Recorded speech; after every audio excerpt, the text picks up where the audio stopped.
parler de notre Dieu, de notre Seigneur. Et justement, le thème de ce message a un rapport avec la notion d'écouter ce que Dieu dit. Comme beaucoup le savent, cette année, nous aimerions nous arrêter sur l'Église. On pourrait dire l'Église, ok, oui, ça semble logique. Que pouvons-nous apprendre de plus sur la question de l'Église? Peut-être par contre pouvons-nous nous rappeler tout un ensemble de choses que Dieu a laissées dans sa parole pour nous rappeler l'importance de l'Église. Et j'aimerais m'arrêter ce matin sur le premier chapitre du livre de l'Apocalypse. Alors l'Apocalypse est un livre surprenant, mystérieux. Tellement mystérieux que si vous lisez 50 commentaires sur le livre de l'Apocalypse, vous risquez d'avoir 50 commentaires différents sur le livre de l'Apocalypse. Même s'il y a des éléments qui se rejoignent, il y a une part d'inconnu.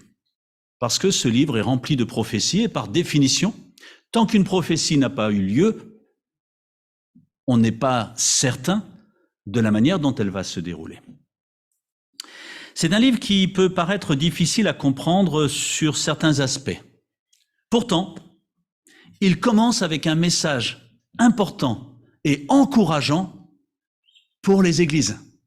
Et c'est pour ça que je voulais, avant d'aborder les 7 églises dont il est parlé dans le livre de l'Apocalypse, m'arrêter tout simplement sur cette introduction générale. Ce livre se caractérise par le chiffre 7. Vous le savez sûrement, on parle de 7 églises, 7 étoiles, 7 anges, 7 chandeliers, 7 esprits de Dieu, 7 sceaux, 7 trompettes, 7 coupes, etc. Et vous le savez sûrement, ce nombre symbolise dans la Bible cette idée de perfection, cette idée de plénitude. C'est plein, complet. Et dès les premiers versets de ce livre de l'Apocalypse, le ton est donné. Ainsi, nous voyons l'importance qui est donnée au message à recevoir de la part de l'Église.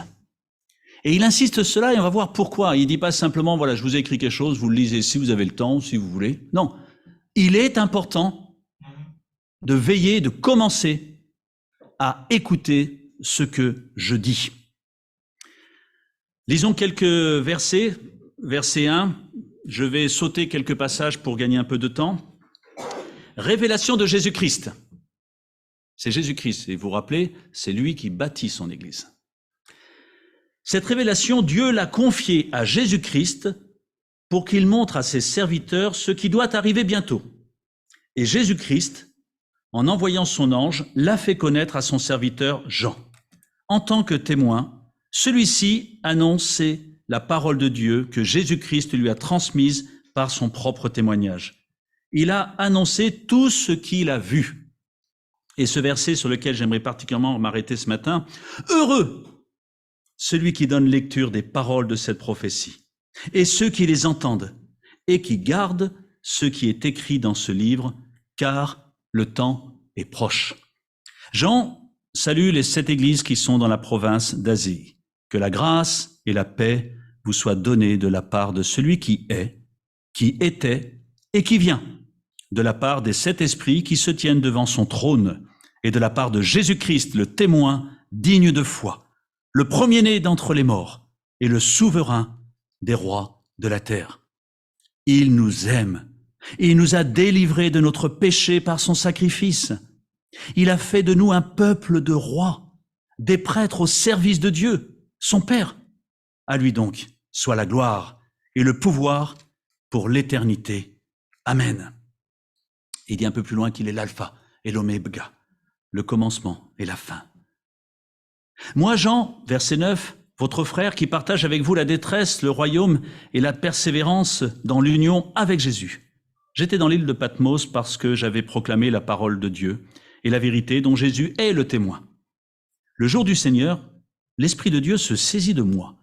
Et j'entendis derrière moi une voix forte, pareille au son d'une trompette. Elle disait, « Inscris dans un livre ce que tu vois, et envoie-le à ces 7 églises. » Et puis ensuite, il y a une présentation de qui est derrière cette voix. Notre Seigneur, présenté d'une manière majestueuse, glorieuse. Et à la fin, à partir du verset 16, dans sa main droite, donc ce Dieu, il tenait 7 étoiles, et de sa bouche sortait une épée aiguisée à double tranchant. Son visage était éblouissant, comme le soleil quand il brille de tout son éclat. Quand je le vis, je tombais à ses pieds, comme mort.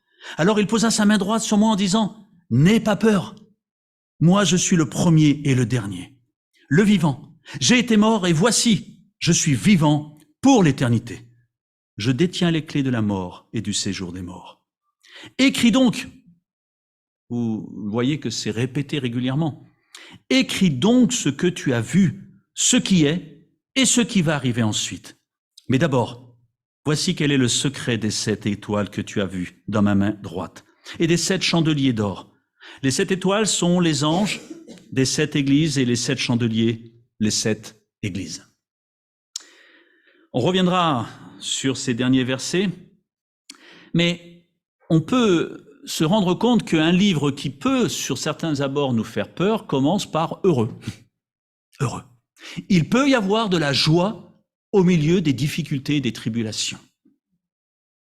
Il y a aussi clairement établi dans ce livre la place centrale donnée à Jésus-Christ. Jésus-Christ, notre Maître, notre Sauveur, notre Seigneur. Jésus-Christ reçoit du Père, le transmet à Jean pour que lui-même le transmette à son tour aux églises. Le chiffre 7, plénitude, perfection, il a pris cet exemple de cette église, mais ce message s'adresse à toutes les églises. Nous sommes tous concernés par ce qui va suivre. Parce que sinon, il l'aurait envoyé en disant, voilà, ils peuvent le recevoir, mais les autres n'ont pas besoin. Non, si c'est dans la parole, c'est que nous sommes concernés également par ce qui est dit. Jésus-Christ, c'est le passage obligatoire, puisqu'il est le chef, il est l'époux de l'Église. Et s'il y a une chose que nous ne devrions jamais oublier, c'est que l'Église appartient à Jésus-Christ et qu'il en est le chef. C'est lui qui décide comment elle fonctionne et ce qui doit être vécu. Et c'est pour ça que nous sommes appelés à être à son écoute. Jésus-Christ, celui qui a dit qu'il bâtirait son Église, et que même la mort ne pourrait rien contre elle. Parce qu'il est victorieux. Parce que la croix, c'est le signe de la victoire de Jésus-Christ, celle de notre espérance, celle qui, tout à l'heure, quand nous prendrons ce repas, qu'est la scène, nous rappelle que nous sommes entrés dans une famille où Christ a remporté la victoire. Il y a un rappel du fondement important de l'Église autour de la personne de Christ. C'est pour ça qu'on parle de la centralité de Christ dans l'Église. Ce qu'il est, il est présenté comme Dieu, éternel, roi, souverain. Et là, c'est un élément qui est important pour nous parce qu'il n'y a pas d'intermédiaire entre Dieu et nous, son Église. Nous sommes en relation directe avec notre Seigneur Jésus-Christ.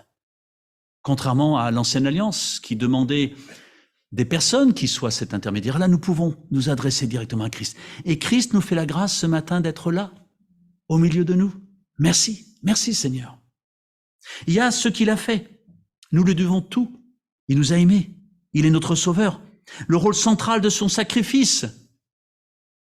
Je reviendrai dessus tout à l'heure. Et pourquoi il l'a fait? C'est intéressant. Nous voyons ça dans les premiers versets. Il l'a fait pour son Père. Il a fait de nous un royaume, des sacrificateurs. 2 idées maîtresses qui doivent forger notre manière de vivre. Nous sommes un rassemblement, un royaume. Nous avons un roi et nous formons un peuple dont notre roi c'est Jésus-Christ. Nous sommes ensemble des sujets du roi et nous avons et nous devons avoir un rôle actif qui nous est demandé, sacrificateur. Dans l'Ancien Testament, les sacrificateurs avaient 3 devoirs essentiels. Servir le Seigneur dans le sanctuaire, enseigner la loi au peuple et consulter l'Éternel pour le peuple.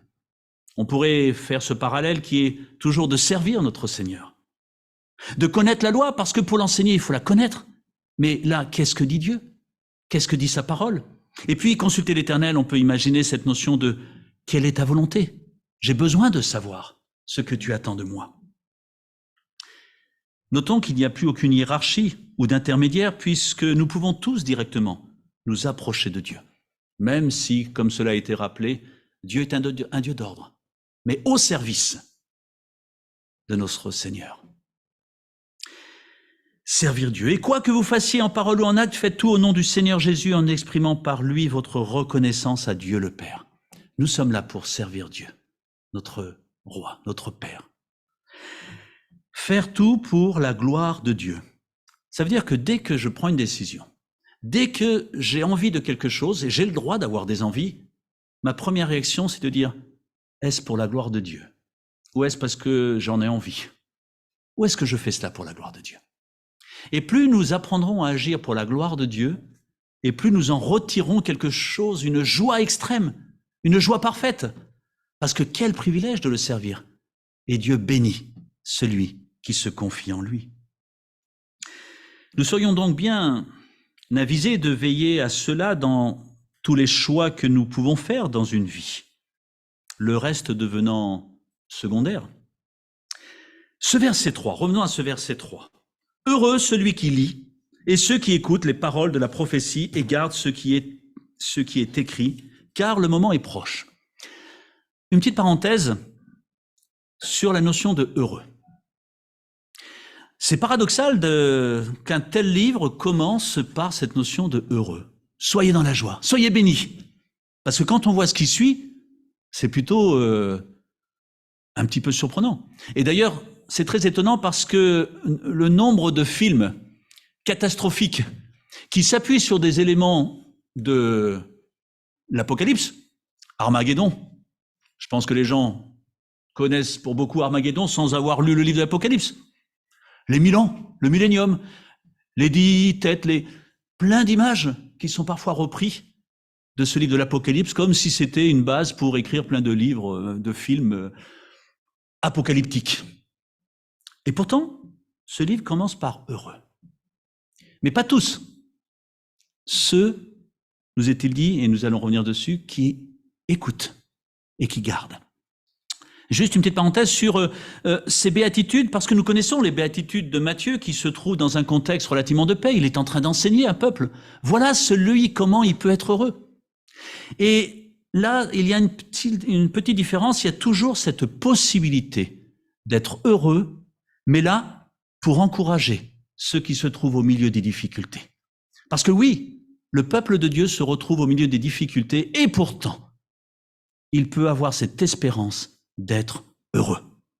Alors heureux, ceux qui meurent dans le Seigneur, et ceux dès maintenant, on dit, oui, dit l'Esprit, ainsi ils se reposent de leurs travaux, mais leurs œuvres les suivent. Un encouragement à travailler pour Dieu, à ne pas se décourager dans la souffrance, dans la persécution, parce que le plus beau reste à venir. L'éternité, cette grâce de vivre avec notre Seigneur. Heureux celui qui reste vigilant et qui garde ses vêtements afin de ne pas marcher nu et de ne pas laisser voir sa honte. Chapitre 16, verset 15. Un verset qui est isolé au milieu de terribles tribulations. Un rappel du péché d'Adam où quand il s'est éloigné de Dieu, sa première réaction c'est de dire « je suis nu, il me manque quelque chose, je me sens pas à l'aise, il me manque l'essentiel ». Nous connaissons qui est l'essentiel, Jésus-Christ. Et je pourrais passer sur tous ces heureux, peut-être un jour reviendrons-nous, sur toutes ces béatitudes que nous trouvons dans ce livre de l'Apocalypse et l'avant-dernière, alors que nous sommes dans le dernier chapitre, chapitre 22 du livre de l'Apocalypse. Jean répète, « Heureux celui qui garde les paroles de la prophétie de ce livre ». Un peu comme si du départ jusqu'à la fin, il y a une joie à comprendre et à réaliser ce que Dieu dit à ceux qui lui font confiance, bien naturellement. Un rappel montrant l'importance de cette première béatitude, insistant sur le verbe « garder », ne pas oublier, repasser dans son cœur, mettre en pratique. Vous connaissez pour beaucoup cette parabole du semeur, qui est pour moi, on en parle souvent d'un point de vue évangélisation, c'est-à-dire vers ceux de l'extérieur, mais elle me semble primordiale pour moi, chrétien. Parce qu'au bout d'un moment, j'ai tellement l'impression que je connais ce que la Bible va dire, que quelque part j'écoute, mais est-ce que j'entends derrière ce que Dieu est en train de me dire? Et est-ce que j'ai à l'esprit de dire, puisque tu me dis cela, il faut que j'apprenne à le vivre et à le garder, à le mettre en pratique? Voilà notre danger, de penser tout connaître et de ne plus savoir entendre comme Dieu aimerait que nous entendions. Garder, c'est faire vivre, c'est agir avec fidélité, Et avant de conclure, Jean insiste sur ce point avec cette super et belle conclusion. Heureux ceux qui lavent leurs robes, toujours dans ce chapitre 22, ils auront droit à l'arbre de vie et pourront entrer par les portes dans la ville. Cet arbre de vie que nos premiers parents n'ont pas pu continuer à profiter à cause du péché. Et là, Dieu nous fait la promesse, mais un jour vous pourrez vous aussi goûter de cet arbre de la vie pour l'éternité. Prenons-nous conscience de cette grâce de Dieu, de cette nouvelle créature que je suis devenue. Mais quel encouragement pour l'Église, puisqu'il s'adresse à l'Église. Le livre de l'Apocalypse n'est donc pas là pour nous faire peur, mais il est là pour notre bonheur. Écoute ce que je dis, prête attention et réalise ce que moi je veux faire pour toi, au milieu de difficultés. Je ne t'ai pas oublié, mais j'attends de toi que tu fasses attention à tout cela, que tu réalises qui je suis. Notre génération s'inquiète et parfois dans l'Église on peut s'inquiéter. C'est aussi pour cette raison que dans la Bible nous trouvons si souvent « Ne t'inquiète pas, ne crains pas, n'aie pas peur ». Et arrivons à cette conclusion que Jean fait dans son livre. Crions « Amen, viens Seigneur Jésus ». Voici les derniers versets. Parce que quand je réalise, quand je comprends le message de l'Évangile, alors j'ai envie de dire « Amen, viens Seigneur Jésus, viens, viens ». Parce que j'ai envie de vivre cette vie que tu promets. Pressons-nous aussi d'annoncer cette bonne nouvelle à ceux qui aujourd'hui ne la connaissent pas encore. Parce que, je vais revenir dessus avec ce verset 3, car le temps est proche. S'il était proche à l'époque de Jean, on peut imaginer qu'il est encore plus proche aujourd'hui. Revenons donc sur cette première béatitude, comme dernier point que j'aimerais aborder avec vous. Heureux celui qui lit et ceux qui écoutent les paroles de la prophétie et gardent ce qui s'y trouve écrit, car le moment est proche. Celui qui lit, quoi? Les paroles de la prophétie. Ici, cela s'adresse à celui qui lit dans l'assemblée, mais plus largement celui qui veut lire toute la parole de Dieu, qui la médite. Heureux si nous lisons cette parole qui est une lampe à nos pieds, une lumière sur notre sentier, cette parole qui est la vérité, cette parole qui nous a été donnée pour notre instruction, pour l'instruction de l'Église. Ne pas la lire serait ne pas tenir compte de son importance ou ne pas considérer en avoir besoin ou ne pas considérer que ce que Dieu me laisse est important. Est-ce qu'on est conscient que quand je néglige pour plein de raisons qui peuvent être bonnes, ce n'est pas moi qui vais les juger, ce livre, dans la semaine, c'est Dieu, c'est l'écoute de Dieu que je remets peut-être en question. Et que très probablement, je passe à côté de quelque chose d'important pour ma vie. Pour ma vie. Il y a la suite, parce qu'il ne suffit pas de lire comme on lirait quelque chose de très rapide, en ne tenant pas compte de ce qui est marqué. Heureux ceux qui entendent, c'est-à-dire parce que c'est la parole de Dieu. Je me bloque un temps pour le lire, parce que c'est important, mais je veux aussi comprendre, avoir une oreille attentive. Le verbe employé ici signifie saisir avec intelligence, comprendre, recevoir. C'est cette graine de la parabole du semeur qui tombe dans la bonne terre. Quand Dieu y met une graine, quand un paysan met une graine en terre, pourquoi? C'est parce qu'on lui a dit, un paysan, il met des graines, donc tu mets des graines. Non, c'est parce qu'il sait que dans un temps prévu pour cela, la graine va germer et va donner un fruit, va donner quelque chose de beau. Mais il n'en est pas autrement pour Dieu. Quand Dieu veut semer une graine de sa parole dans notre vie, c'est parce qu'il a envie de faire croître quelque chose de beau dans notre vie. Ceux qui entendent. Et puis, il a rajouté ce point qui est primordial, c'est l'essentiel. Heureux ceux qui gardent. Ma responsabilité, elle est engagée. Et les lettres aux églises qui suivent vont rappeler l'importance d'être attentif à ce que Dieu dit. Ça ne sert à rien de connaître par cœur les 7 lettres écrites aux églises si quelque part je pense que 1, je ne suis pas concerné et 2, j'ai pas le temps de m'y intéresser.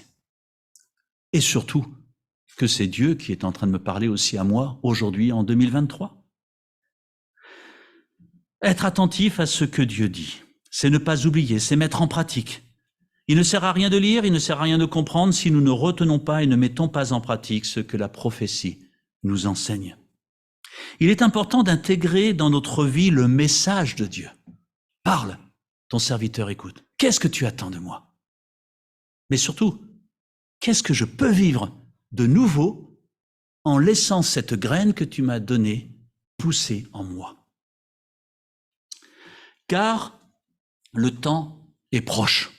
Alors ça a fait couler beaucoup d'encre, d'ailleurs comme beaucoup d'autres versets de ce livre de l'Apocalypse, car le temps est proche.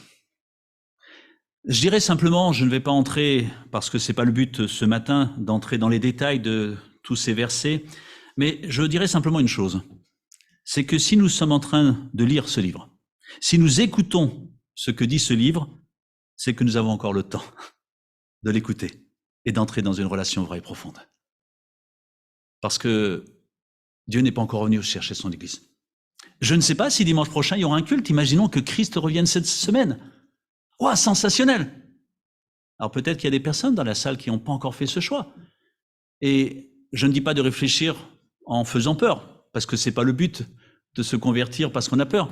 Le but de se tourner vers Dieu, c'est de profiter des largesses infinies de ses bénédictions, qui sont bien plus importantes que toute la peur qu'on pourrait avoir. Mais oui, Dieu peut nous avoir repris et qu'il n'y ait pas de culte dimanche prochain. Alors il y aura un culte, pardon, oui, il sera au ciel.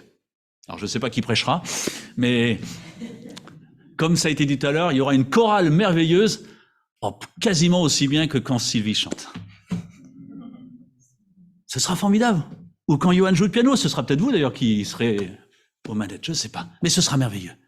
Mais là, car le temps est proche, ça veut dire tu as encore le temps de faire attention à ce que je te dis. Un jour, ce sera fini. Mais là encore, c'est possible. Ce matin, c'est possible. Avant de conclure, il est parlé de ces 7 chandeliers, de ces 7 étoiles. Ah, là aussi, ça a permis à beaucoup de théologiens d'écrire de beaux commentaires, qui sont importants, attention. Mais il y a aussi toujours dans ce livre une certaine part de mystère. Il y a ce que l'on peut comprendre et il y a ce qui est peut-être plus compliqué à saisir.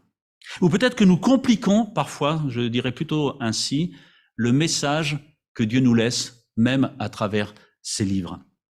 Il semble clair que Christ apporte un message personnel aux églises, que Jean vient de recevoir et qui vaut pour l'Église encore d'aujourd'hui. Nous sommes donc pleinement concernés par ce message aux 7 églises. Et nous reviendrons dans les prochaines semaines sur la manière dont sont construites les lettres à ces églises. Il y a une raison derrière. C'est centré sur Christ. Je crois que ça, vous l'avez compris. Il y a toujours cette symbolique du passé, du présent, du futur. Et là, ça sera une merveilleuse introduction pour la scène. Passé, présent, futur. Je reviendrai dessus dans quelques instants. Alors les anges, c'est là qu'il y a beaucoup d'écrits, je ne vais pas m'arrêter dessus, je dirais simplement, prenons-le comme ces porte-paroles spirituelles, c'est une manière de parler à l'Église, parce que l'Église, il y a un côté surnaturel. Elle appartient à Dieu. Elle appartient à Dieu. Elle ne m'appartient pas, elle n'appartient pas à des hommes. Elle appartient à Dieu. Notons que Dieu s'adresse à l'Église dans son ensemble et non à quelques individus. Du moment que je considère faire partie du livre de vie de l'Église, alors je suis concerné. Il ne s'adresse pas uniquement aux membres du conseil, encore moins uniquement à son pasteur ou je ne sais quoi. Il s'adresse à l'Église.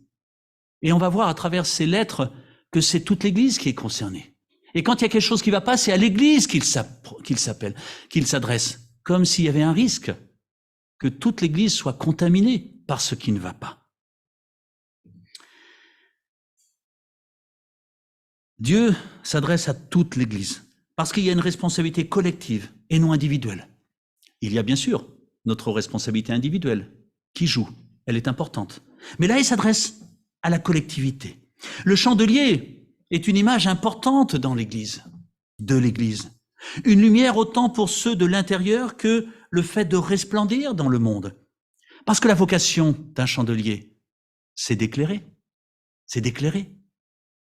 Diffuser la lumière de Christ dans nos vies. mais aussi autour de nous. Et d'ailleurs, c'est très intéressant de voir que c'est sur ce levier que Christ va insister, au point de dire à la première église que nous étudierons, Éphèse, que je vais enlever ton chandelier. Pourquoi? Parce qu'il ne sert à rien. Il n'est pas, tu n'es plus ce que j'attends d'une église. On reviendra dessus. Je vais arrêter là ce matin pour conclure. Heureux. C'est ce qui l'encourage, les églises. Vous pouvez être heureux. Cette béatitude introductive au livre est comme un rappel du fondement de notre relation avec Dieu, Père, Fils et Saint-Esprit. Je n'ai pas eu le temps de m'arrêter dessus, mais la Trinité apparaît clairement aussi dans ce premier chapitre. Fondement de notre relation avec Dieu. Heureux si tu me choisis comme ton Sauveur et comme ton Seigneur, parce que je suis un Dieu d'amour. Il ne suffit pas de le chanter, il ne suffit pas de savoir dans quel texte se trouvent ces écrits, mais il faut être convaincu que parce qu'il est amour, Dieu veut le meilleur dans ma vie et veut me bénir. Me bénir. Le Nouveau Testament commence et finit par cela. Ce n'est pas un livre de contraintes, fais ceci, fais cela, mais un livre qui nous décrit tout simplement comment être heureux et pourquoi cela est possible. Pourquoi cela est possible? Est-ce que vous croyez ce matin que c'est possible d'être heureux, d'être en paix? Ou sinon, c'est un message faux qui nous est vendu, enfin qui nous est donné plus exactement. Lire, c'est prendre connaissance du message de Dieu. Entendre, c'est chercher à comprendre ce que Dieu attend de moi. Et garder, c'est avoir à cœur de le vivre et de le mettre en pratique. La conséquence, la grâce de Dieu qui produit un bonheur éternel. Avons-nous envie d'être heureux? Et cette année, nous allons nous arrêter sur « Oui, j'ai envie d'être heureux ». Et nous voulons ensemble découvrir à travers sa parole tout ce que nous pouvons connaître, redécouvrir, remettre dans notre vie pour être heureux. Parce que oui, moi, en tout cas, j'ai envie d'être heureux. Parce que je me sens beaucoup mieux quand je suis heureux que quand je ne suis pas. Et Dieu me dit que c'est possible. Alors je suis conscient qu'il y a un petit peu de travail dans ma vie, mais c'est possible. Parce que notre Seigneur Jésus-Christ a remporté la victoire sur la croix et qu'il est maintenant auprès du Père et qu'il intercède en notre faveur. Quel privilège immense. Nous allons continuer avec ce repas du Seigneur. J'ai parlé du passé, du présent et du futur. Quand on lit Matthieu 26, qui est un texte où, avant de quitter ses disciples, Jésus dit on va prendre ce que nous appelons la scène aujourd'hui. Alors c'était à partir d'un repas, c'était un repas de la Pâque, où il y avait tout un ensemble de choses qui se mettaient en place. Il y avait plusieurs coupes qui étaient partagées. Il y avait tout un repas qui était partagé. Pourquoi? Parce que le repas symbolise la fête. Je ne l'ai pas dit dans les béatitudes de l'Apocalypse, mais il y a heureux celui qui participe aux noces de l'agneau. Moi, j'aime participer au mariage. Alors, surtout pas pour le fait de danser après parce que je suis nul, mais pour la joie qui est là. La joie du repas, d'être avec des amis, de pouvoir discuter. Et puis aussi de voir la joie de l'homme et de la femme qui s'unissent. Et je ne l'ai pas dit, mais est-ce qu'on est conscient que Christ nous a choisis pour être son épouse? Et vous pensez qu'il choisit quelqu'un pour ne pas l'aimer? Non, il nous a choisis pour faire partie de ce corps.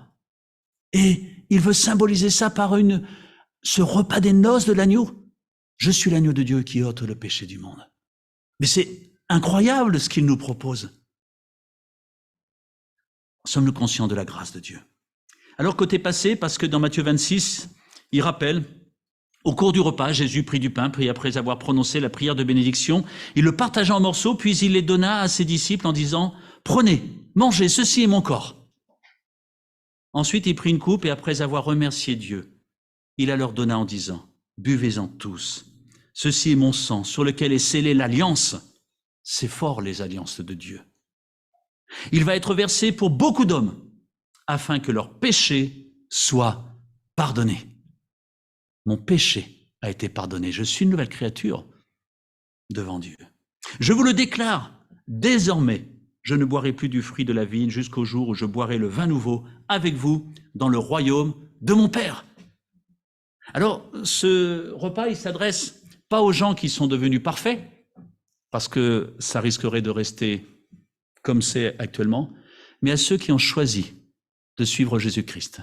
Ceux qui ont reconnu, et c'est le côté passé, que j'étais un pécheur, mais que dans sa grâce, Jésus m'a sauvé, qui m'a libéré de mon péché, la croix.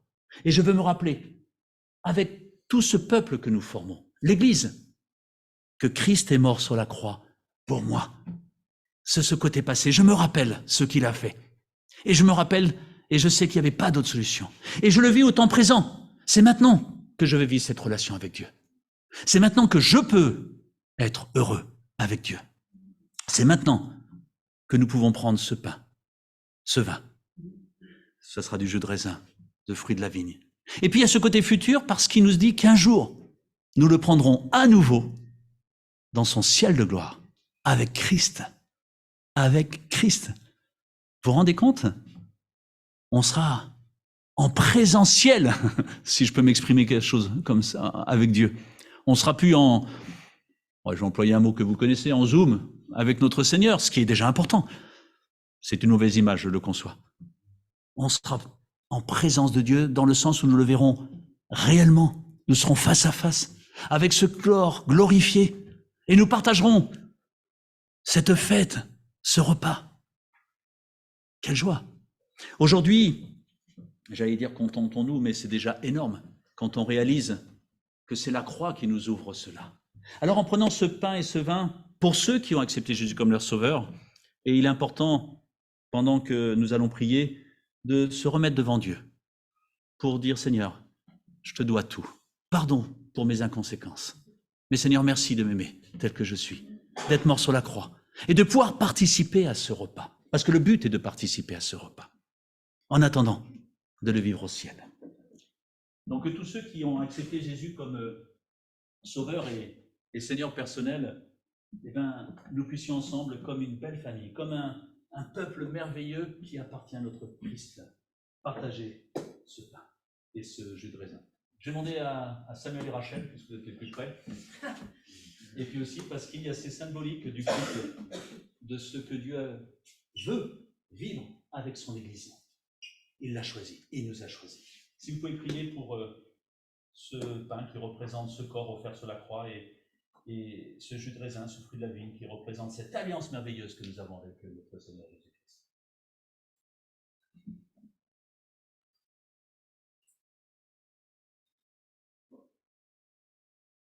Seigneur, merci pour ce pas que tu as fait vers nous. Merci parce que tu as payé le prix à notre place, à ma place. Merci parce que tu ne demandes pas d'être parfait, tu ne demandes pas quelque chose qui est impossible ou très compliqué ou coûteux ou qui est réservé à certains, mais tu demandes juste, Seigneur, de croire, de te faire confiance, de confesser que nous sommes pécheurs, qu'on a besoin de toi pour arriver à s'améliorer, Seigneur. Alors, merci pour ton sacrifice et merci pour cette problème que tu as nous donné.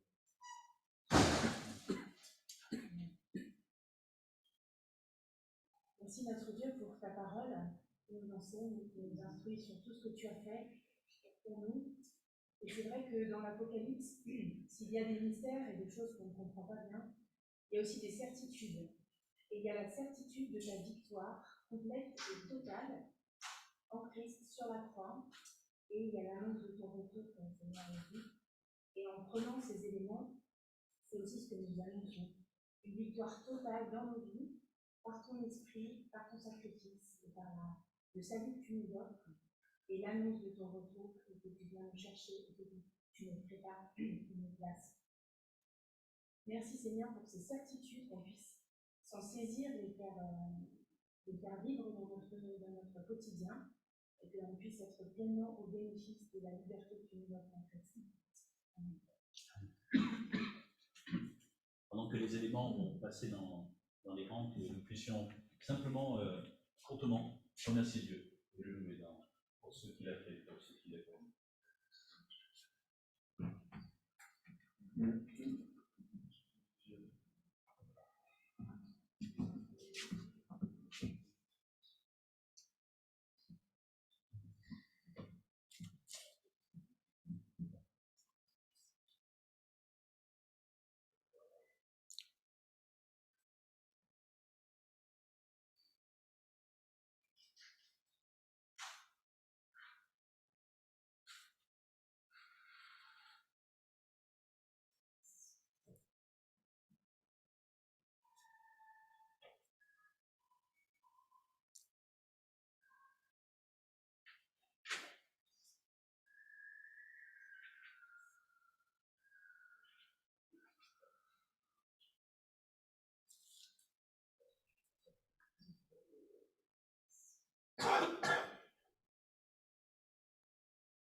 Merci Seigneur de nous avoir choisis pour faire partie de ton Église et de profiter ainsi pleinement de toutes tes bénédictions, de toute ta grâce dans nos vies, Seigneur. Amen.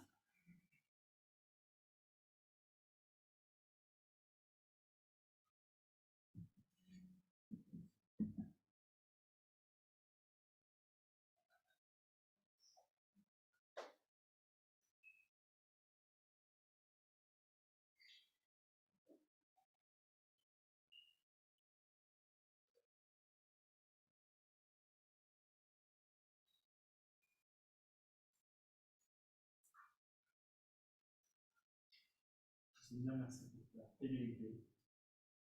Malgré ta fidélité, tu restes fidèle à ta parole et ta promesse.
Ça fait du bien de participer à ce repas parce que on se dit, mais quel privilège Dieu nous donne et nous fait. Je vais continuer avec les annonces et pendant que les annonces vont passer, je vais faire passer la corbeille qui est un moyen aussi d'exprimer sa reconnaissance à notre Dieu pour ces biens qu'il nous confie, qu'il nous donne